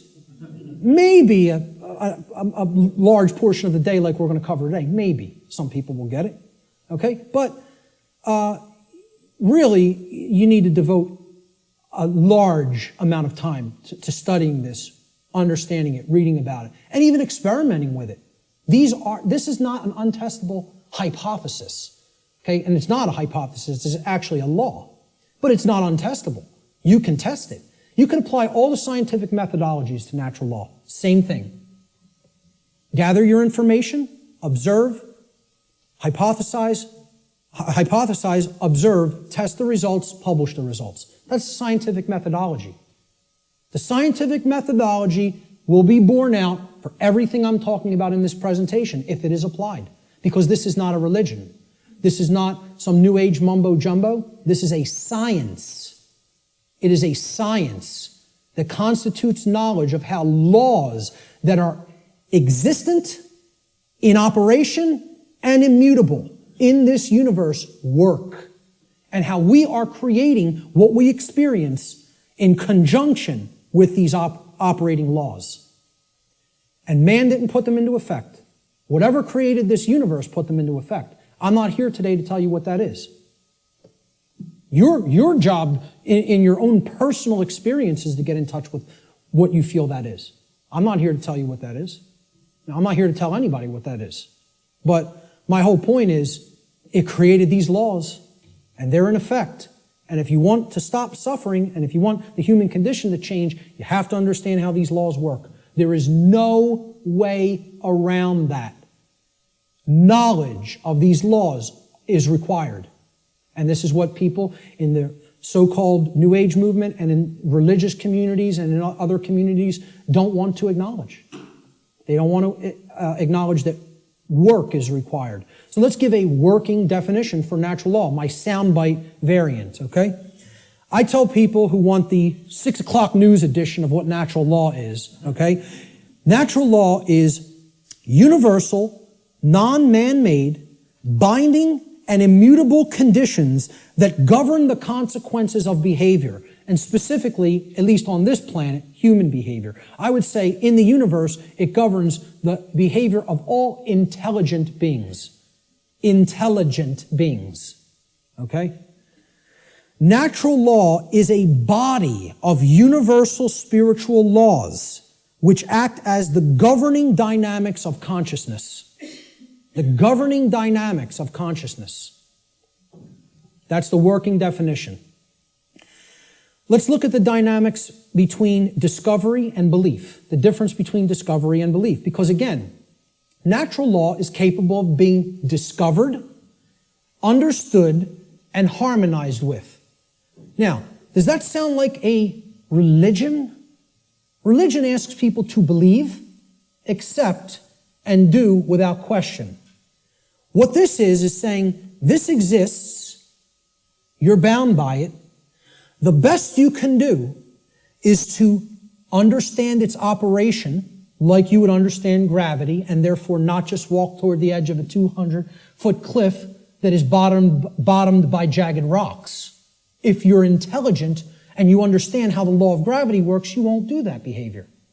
Okay? Just like if you're intelligent and you understand how natural law works, you won't do certain behaviors to create a prison for the entire species, for your entire species. Unfortunately, humanity has not reached that level of consciousness yet. They are not at that level of co-creative intelligence to understand how these laws work and then align their behaviors to them. So natural law has nothing to do with religion. It's not a belief system. It's a science. It is a discoverable operation that is already in effect that we can either understand and align our behavior to or remain ignorant of and suffer as a result of that ignorance because it's already in effect and already has a binding effect upon you and your behaviors and everyone's. So when it comes to belief, and anybody that was trying to propagate a religion wouldn't put this slide up here. When it comes to natural law, it works just like gravity. So the clown that's going to jump over the cliff saying, I don't believe in gravity, what's going to happen?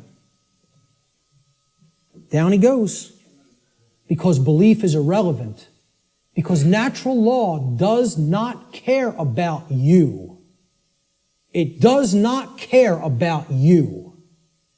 It is in effect, no matter what you do, deal with it. And people don't want to hear that. And I recognize this. I recognize I'm not telling anybody anything they want to hear. If I wanted to sell a lot of stuff, if I wanted to be real popular, I'd come up here and I'd tell you exactly what you want to hear, and then I'd be making $50,000 a presentation like Wayne Dyer does. Okay? And that is his fee. I know because I've actually had some people speak to his management. That's what a new age presenter gets. You know what I ask for? 0. I don't even ask for a stipend because I don't even care about fake money. I care about making real money. Real one eye. The word money is actually one eye. And people don't even have said it 1 billion times in their life and never recognize what they're saying is one eye. And it's the symbol of the one eye, which represents spiritual enlightenment, is plastered all over the $1 bill. Okay? Well, this is the one. See, I tell people, I'm a poor man when it comes to the fake money, but I'm very rich in the real stuff. The real thing, I have tons of. The fake stuff, I don't do so well with, and I don't care. It's not what I'm concerned about. I know it's fake. Okay? So I don't ask for a stipend when I present. I tell whoever's setting up the presentation, pay for my travel and lodging. Hook me up with a dinner or whatever. That's it. I'll come out and speak anywhere. Okay? The point is, if I was trying to appeal to somebody's ego and what they wanted to hear, I would tell you your beliefs are very important. Your beliefs shape. And they do shape your reality. In a negative way, if you don't align yourself with truth and you want to stay attached to a belief system because you prefer it over what's real, okay? So when it comes to natural law, I'm not telling people don't believe in yourself. People will say, there's forms of belief that are good. Yeah, I acknowledge that. I understand that. Believe in yourself. Believe in your own ability to come to this understanding of information like this. But I'm explaining when it comes to a law that is existent in the universe, your belief doesn't matter. It's irrelevant. The universe doesn't care what those parents at that picnic whose child just went over the cliff believed. It doesn't care whether that girl doesn't know how gravity works. It's going to have an effect. You act a certain way, like a computer. Boom, you put this in, here's how you program this, that's what has to come out. Invariably. Invariably. It is nothing personal. Natural law is not a personal force. It is an impersonal force. That every single mystery tradition and occult tradition that has actually wanted to share this knowledge with people has been telling people about and attempting to tell people about since time immemorial. It is an impersonal force. It does not care about you. It does not worry or care in the slightest bit whether you understand it or accept it or not.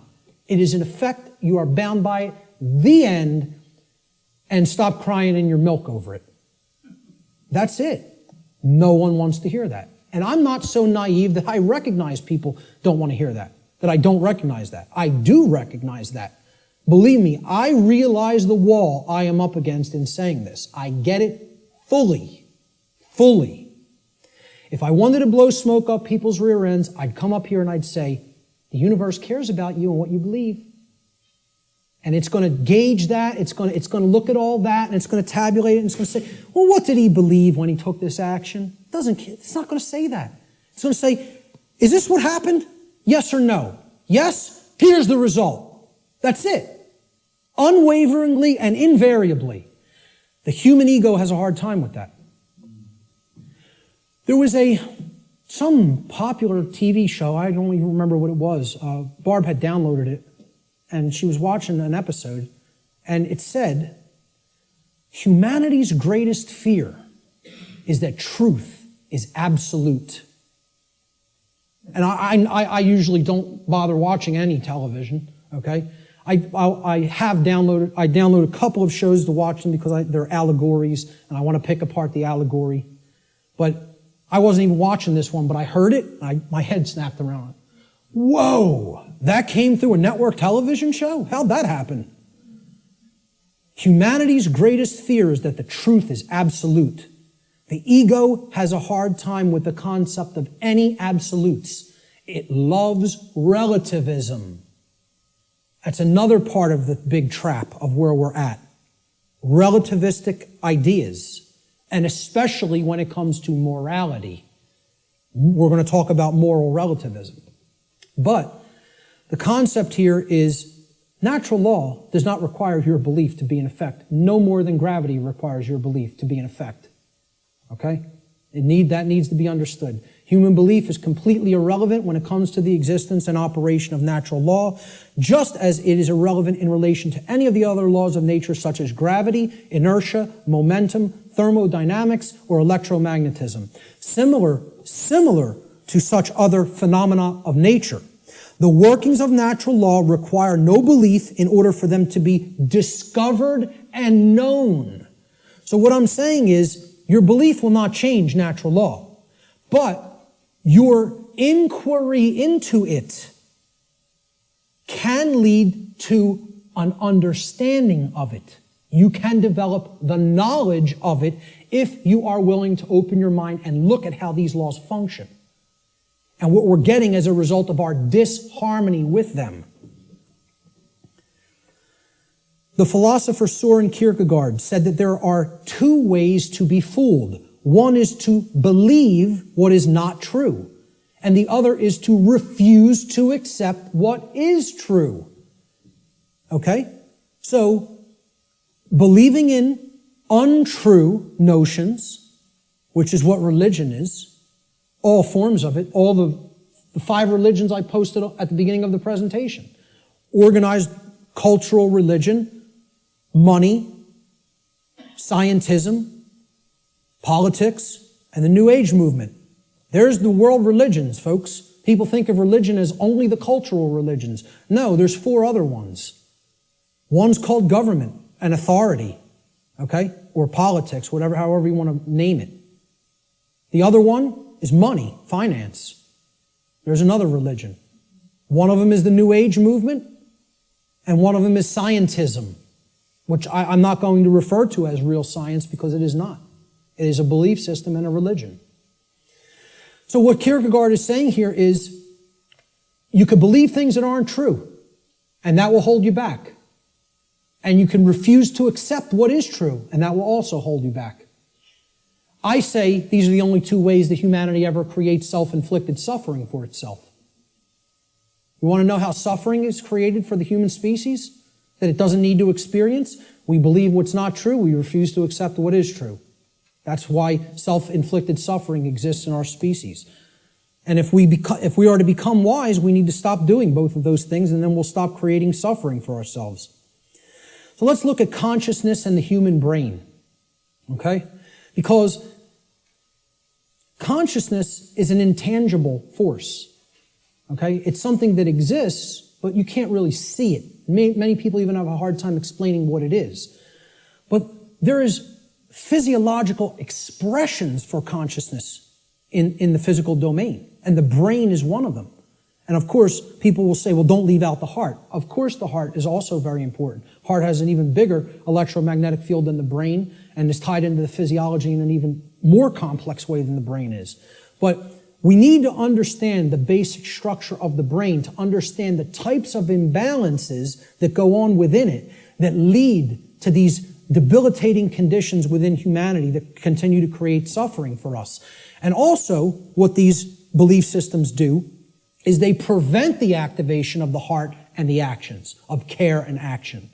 Not only do they prevent real knowledge from manifesting within the being, they prevent care, and they create apathy, and they create inaction, laziness, inaction, and cowardice, so that we don't actually act and take action based upon what we've come to know.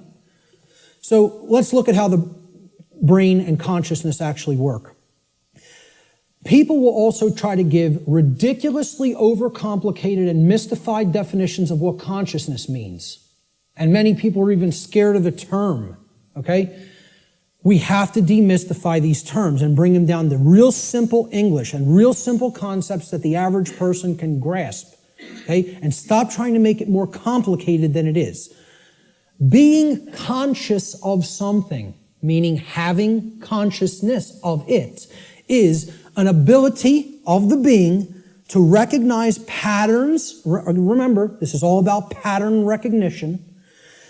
To recognize patterns and meaning with respect to events that are taking place or have taken place, okay, both within oneself, okay, in the inner realm, in the lesser realm, the realm of the individuated consciousness, and in the realm in which the self exists and operates, the macrocosm. So let's break it down, right? Ability of a being to recognize patterns and meaning with respect to events taking place within oneself, the microcosm, and in the macrocosmic world, the world at large. And the events taking place is the truth. So it's our ability to accurately perceive truth of what has happened and what is happening. That's consciousness. That's consciousness. And it's made way overly complicated by people. It's mostly made overly complicated in the New Age movement, again, which I can't stress enough how big of a deception it is. For people, really have to go and check out my work on the New Age deception. Okay? It's on my website. It's in the video section, and it's in the podcast section. And it's a 7-hour presentation. But I'm telling you, it will be as worthwhile for you to check out as this seminar. So, that's what consciousness is. Now, how does consciousness express? There's a difference between what it is and how it expresses in our life. Consciousness expresses. I ask people, just tell me, what are the ways you could ever make yourself known to any other being? How can any other being come to know who you are in this incarnation, in this physical manifestation? How could they possibly come to know you? How could you manifest yourself or make yourself known to them?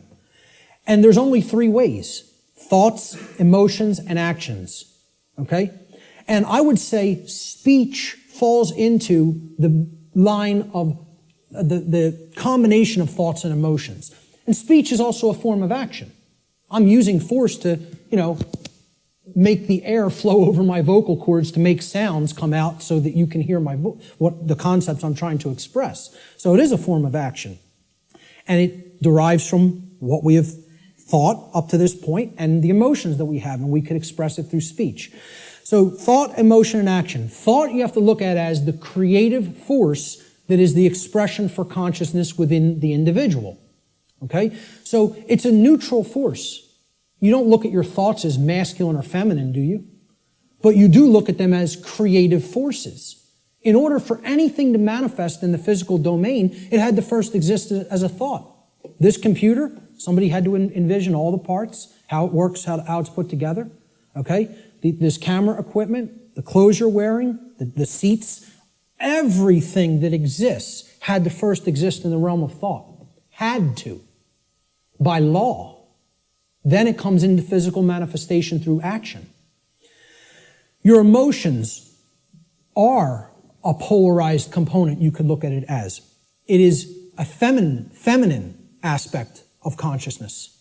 Because other people don't feel your emotions, they could perceive or sense them. You're the one who's feeling the emotions in your physiology. It's an internal expression. You feel emotions inwardly. Inside in the physiology. Hence, this is a feminine expression for consciousness. It is something that is not externalized and put out. It is something that is felt within. So the emotions in the mind-body-spirit connection are the spirit in which we do something. Okay, so that's the feminine force or the spirit. Of course, thoughts are within our mind, hence that's the mind component of the consciousness. Then there's a marriage between them. Okay, so you could look at thoughts as the creative essence, which then blends with or marries to the feminine. Now, see, we're getting into a notion that is taught in many different religious traditions. It's called the Trinity. And I challenge anybody, go and look in any of the Trinities that exist, in any of the religions. You can go back to Babylon. You can go to the Indus Valley traditions. You can go to the Egyptian and Cometian traditions, the Christian traditions. Every single religious tradition that has talked of a Trinity, okay, it is always a Father Creator, a sacred feminine figure, okay, of some kind that the Father then impregnates or inseminates in some form, and then from that offspring is born a male child. Always. Okay? What we're talking about here is the Father being the mind, the creative essence. Then the Spirit, or the emotions, being the sacred feminine essence. Okay? Or the Holy Spirit, the emotions. And then the child, the male child, is behavior. It is the active or masculine principle that actually interacts with the physical world to change it. And hence, that is the only way to actually save ourselves. And again, people in religious thinking will immediately attack this and say, you're saying that saving ourselves will not come through faith. Yes, I am. Saving ourselves will only come through action. Action will save humanity. Faith will not do it. So, sorry to again, smash another egoic attachment that people have to religious notions. But these religions are created by the control system. Okay? People don't understand that exoteric Christianity is created by the dark occult, of the ancient dark occult mystery schools. They don't understand where this religion came from because they haven't studied astrotheology. And I'm not telling you there's no good concepts in any religion. I say take all the good concepts and leave the nonsense. Because one of the nonsense is that you need to believe in something to be saved from the current human condition. You don't need to believe in a thing. You need to know the truth. And right in their own religion, there it is. Let me just stay on this for a moment, because in their own scripture, the exoteric Christian scriptures, what is the one prescription that the Christ figure gives to the people when he is asked about freedom? He's only asked about freedom like once in the Gospels, okay? In the words attributed to his teachings. And they want to know what will save us, what will make us free, and what is his prescription? Truth shall make you free. No, that is not. There's something missing there. You're close. What is the actual saying? Know the truth. Knowing the truth will make you free. That's the prescription, even in exoteric Christianity. It's right there in the Gospels. But Christians don't want to hear that because the controllers in the church who came from the dark priest class gave them this nonsense that all you have to do is believe and everything will magically change. Well, good luck with that. When people's behaviors have no alignment with morality, you think your belief's going to change something? Again, let me know how that works out for you. And again, I'm not mincing words up here. You know, I'm telling it like it really is. I don't care who it offends. So, the expressions for consciousness are thoughts, emotions, and actions which are likened to, in the consciousness community, of mind, spirit, and body. And it's a trinity. A father, creator, which is the thoughts, the mind, the feminine essence, which is the mother of the trinity, the emotions, the inward aspects, the spirit. And then they give birth. When the thoughts and the emotions come together, they give birth to action in the world, which is the male child. This is very important to understand. I hope everybody is clear. This is our internal trinity, which constitutes the expressions for consciousness. Okay? So let's move on. Yes? Okay, how much time? It is. Okay, we're going to stop right there and take a break. We will resume at 1:15 precisely. Okay, so you want to come in a few minutes early to get settled. I will start again at 1:15 p.m. Thank you, ladies and gentlemen. Thank you.